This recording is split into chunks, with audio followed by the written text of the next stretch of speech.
Proud to introduce my friend and Leeds for Europe stalwart and Facebook legend, Mr. Peter Peckham. Thank you. Good afternoon, everybody. What a great load of speakers we've had, haven't we? Yeah. Well, now you're stuck with me. So now we've been talking about why we need to rejoin the European Union, and we've been talking about things like trade, freedom and movement, but to me there's a more important reason. Now, before Russia invaded the Ukraine, if I was to ask you which is the most violent, where are the most wars in the world, you might say the Middle East, or you might say Africa. Well, that's not true. The most violent continent in the world over several hundred years has been Europe. For hundreds of years, the crown heads and prime ministers and leaders of countries all over Europe have fought each other. Of course, they didn't do much of the fighting, that for us. And when you think from 1875 to 1945, France went to war with Germany 3 times. And the second time, we ended up with the industrial meat grinder that was the trenches in the First World War. And then we had the Second World War not so long after, when countless millions of people had died, and we still to this day don't know how many people died in the Second World War. And it was out of those ashes, that's where the European Union came out of. Because the European Union started as a peace project.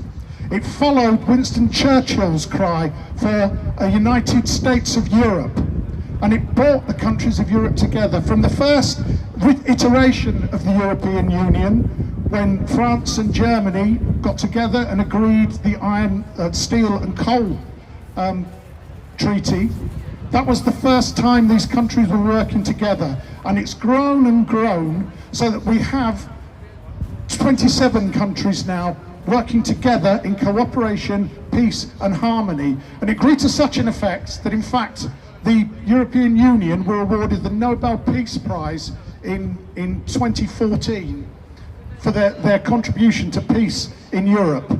And in the citation it pointed out that France and Germany have been to war 3 times, but now it is absolutely unthinkable that France and Germany would ever go to war with each other, because the European Union has been the most successful peace project in the history of mankind.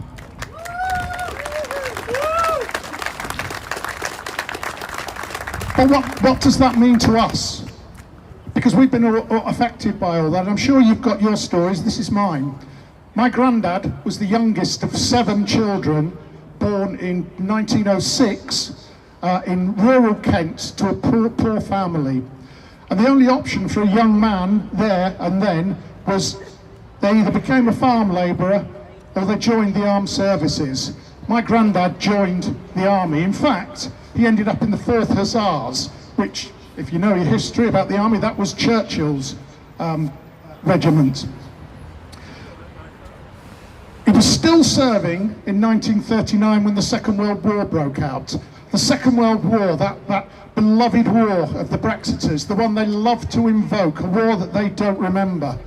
He fought in the Second World War, and I don't know what my granddad thought about it, because he wouldn't talk about it.